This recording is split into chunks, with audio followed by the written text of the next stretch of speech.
The Gates of Horn and Ivory, by Francis Rosenfeld. Chapter 2. The Moirae.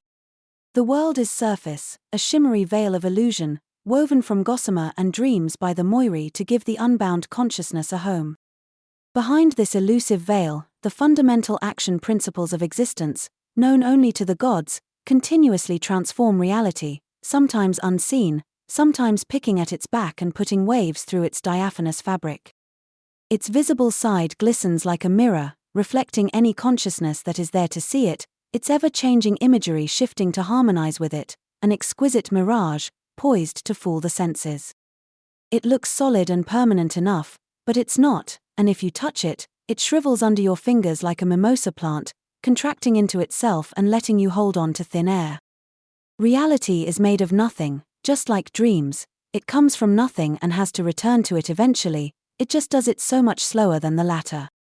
Persephone went to Tenerum early in the morning, before the rays of sun tinged the horizon red and orange, and took a moment to reflect inside the familiar cave, succumbing to the sweetness of her memories of home, before she parted the ephemeral veil to call forth the fates, the daughters of night and sisters of death, whose words made even the gods tremble. "Who summons us?" Clotho, the youthful spinner, said, and bowed deeply when she came face to face with the goddess of the underworld. "What is your need?" Lachesis, the mature allotter, came from behind to raise her to her feet. It was not proper for a Moirae to bow, not even to a goddess. "Whose fate you came to see," said Atropos, the unavoidable elder who came out of the shadows to complete the group. One of her bony hands touched Persephone, dulling a shiny lock of her hair with silver dust. "I honor your wisdom, daughters of night. I came to seek counsel on the fates of men." "The fates of men?" Atropos cried out. "All of them? What about the women?" Lachesis interrupted, concerned. "I meant all humankind, dark sister," Persephone clarified. "Well, you should have been more specific," Lachesis brooded, turning towards Clotho, who was playing with her spinner and twirling a lock of hair around her finger. "How many times did I tell you to stop doing that? You're going to get your hair tangled in the spindle, only the gods know the problems that would cause." Clotho pushed her hair back, pouting, while she continued spinning. "We can't give you all the fates of men, it would take forever. Give us a case number, and we'll try to retrieve it, although it's kind of late. Maybe you should come back tomorrow, at first light. There would be plenty of time to address this then." "It is first light, sister.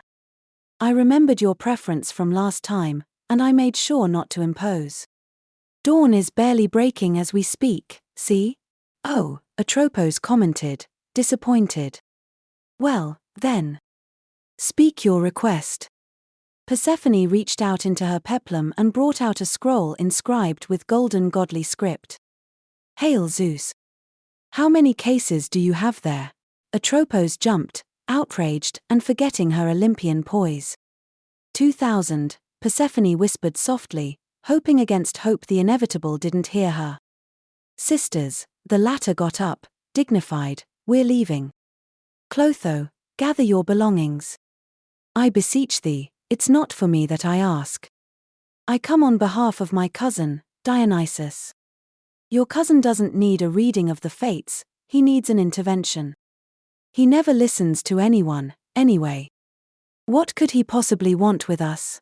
Atropos raised her voice. "There's been a war, it seems," Persephone breathed slowly, secretly relieved the Moirae were still there. They had refused her many times before. The fates were touchy and given to whims, and one had to tread carefully around them. "A war? What of it?" "There is always a war somewhere," Atropos retorted in a powerful voice, which sounded eerie coming out of her diminutive body, all skin and bone, with the reverberant timbre of a bronze bell. "This one saw a lot of losses," Persephone explained. "Good on you, then. You got your work cut out for you. Why are you telling me? It seems there is a need for a population increase, which is why I seek your wise counsel. 2,000 at a time? I can barely do 2 or 3 in one day." "You must be joking." Atropos looked offended. "Can Clotho, maybe, spin her yarn a little faster? That always seems to speed up things. You gods. You always make special requests to change the natural order of things. You make the rules and break them in the same sentence. I can't fathom why we even bother to follow them at all. I'll be in your debt, Persephone cajoled her. If I add that to the debt you already owe me, the world won't be enough to repay it. Give me the list. Atropos stretched out her hand. 2,000 strong. She changed her tune once she got to the proper business of fate. The Moirae loved their jobs a little too much, unfortunately, and would micromanage the most unassuming life within the length of a breath. Aha, the old woman nodded. Yes, no, that one already went through the trials. Persephone, be a dear and give us some space. I can't hear myself think with you breathing down my neck. Come back at dusk. Your list will be ready then. Persephone hesitated, but knew if she upset the Moirae they'd take 3 times as long to finish the task, if at all. She put her trust in the favor of the gods and retreated respectfully, wondering to herself what she was going to do for 12 full hours sitting by the cave alone. The world is a surface with no depth, which, just like a mirror, retains nothing. The fates of empires, the greatness of kings, tragedies or triumphs, love and hate, what happened to them all when they left its shimmery reflection to make room for the new? The wheel of life and death kept spinning, and though mind-numbingly repetitive, no two fates were exactly the same. Talk about unmatched job security. Maybe the lives and deaths of humans hid under the surface of being, to feed the inexhaustible fountain of illusions that constantly birthed figments in the land of dreams. If they were dreams indeed, how can you tell, when you are in it, whether you're in a dream or you're awake? She had come all the way here, to the ends of the earth, at the edge of Oceanus, the boundary between it and the underworld, to open the gate to the realm of the dead and watch the immortal daughters of night craft the fates of 2,000 people. What fanciful dream could ever rival the strangeness of reality itself? A flock of seagulls had come to keep her company, all the way from the island of Kos, an augury of good fortune and a head count of the souls whose fate was already foretold. For all their morose greetings, the Moirae seemed to have outdone themselves this time. Very rarely, souls arrived together in large groups, their fates entwined as an entire generation.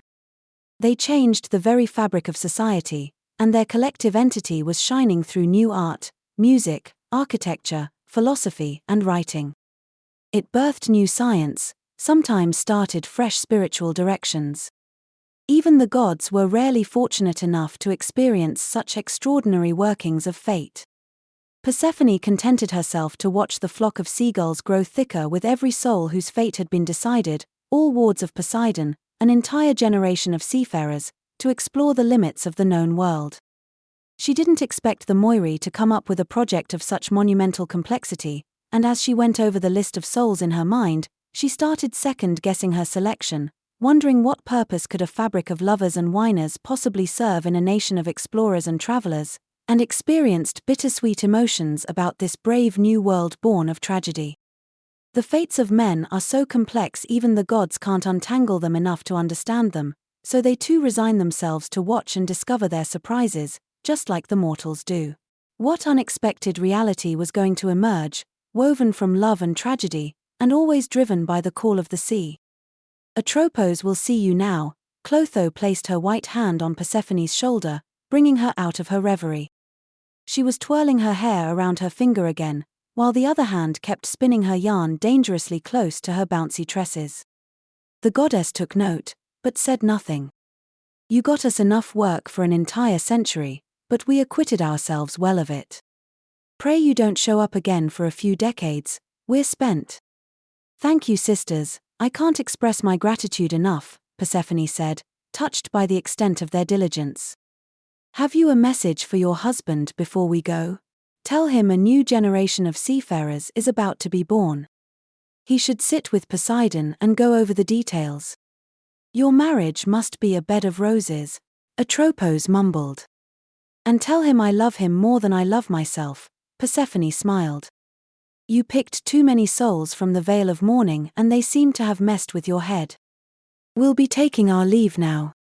Don't forget to close the veil behind us. Last time you left it open and that dreadful human kidnapped Cerberus. They never seem to mind their own business, do they? Thank you, sisters.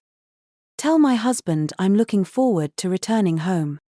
The Moirae disappeared into the darkness of the cave, and as they took their leave the flock of seagulls dispersed in the 4 directions, seeking the places where their new bodies would be hailing from, to lie in wait for them to be born.